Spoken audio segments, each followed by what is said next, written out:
tidak benar gitu Pak. Kenapa? Tidak benar gitu kalau iklim investasinya tuh berantakan. Kan saya bicaranya fakta dan statistik. Saya senangnya bicaranya seperti itu. Dan itu adalah yang saya sampaikan, dua-duanya fakta, statistik, dan inisiatif kebijakan yang sudah lakukan.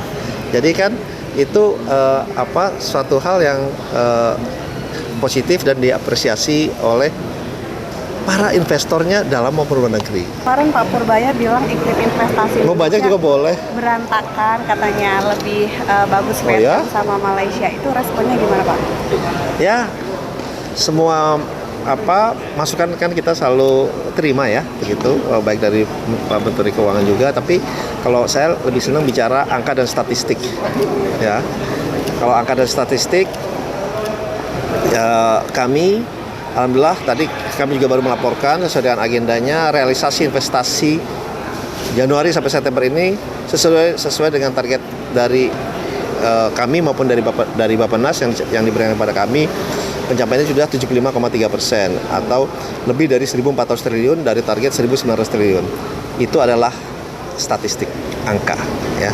Kemudian yang kedua adalah kami mendapatkan masukan yang positif justru dari para investor dalam dan luar negeri. Kenapa?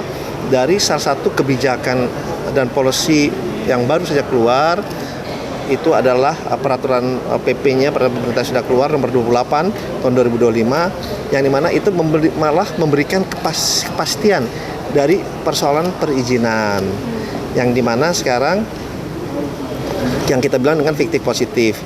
Dan itu sejak 2 bulan yang lalu kita sudah mengeluarkan karena peraturan pemerintah ini nomor 28 153 perizinan yang tadinya itu lama.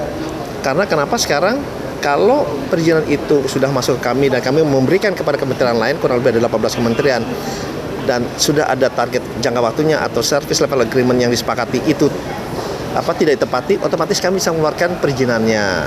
Nah, ini kan juga suatu policy yang direspon sangat positif baik dalam maupun luar negeri, ya. Jadi itu fakta yang ada nomor 2 gitu ya. Itu tidak benar gitu Pak. Kenapa? Tidak benar gitu kalau iklim investasinya tuh berantakan. Kan saya bicaranya fakta dan statistik. Saya senangnya bicaranya seperti itu. Dan itu adalah yang saya sampaikan, dua-duanya fakta, statistik, dan inisiatif kebijakan yang sudah lakukan. Jadi kan itu suatu hal yang positif dan diapresiasi oleh para investornya dalam maupun luar negeri. Seperti Pak, itu. kalau terkait Bandara Morowali itu kan statusnya udah dicabut ya dari Kemenhub, dari yang internasional akhirnya kan udah tidak internasional lagi. Itu bakal ganggu iklim investasi nggak kira-kira Pak? Saya yakin itu tidak mengganggu iklim investasi ya, gitu. Karena kalau dari investor, dari investasi yang mereka lihat apa sih adalah penyempurnaan terus kebijakan yang kita terus tingkatkan, ya. Karena kenapa itu kita lakukan terus-menerus? Saya sering bilang bahwa kita ini juga saat bersamaan berkompetisi atau bersaing dengan negara-negara tetangga lah ASEAN lainnya dalam rangka menarik investor luar negeri, terutama untuk berinvestasi di Indonesia. Jadi lebih daripada perizinan, semuanya lebih terukur, terstruktur, itu yang lebih diutamakan. Dan yang paling penting adalah bahwa di Indonesia ini kita nih selalu memaintain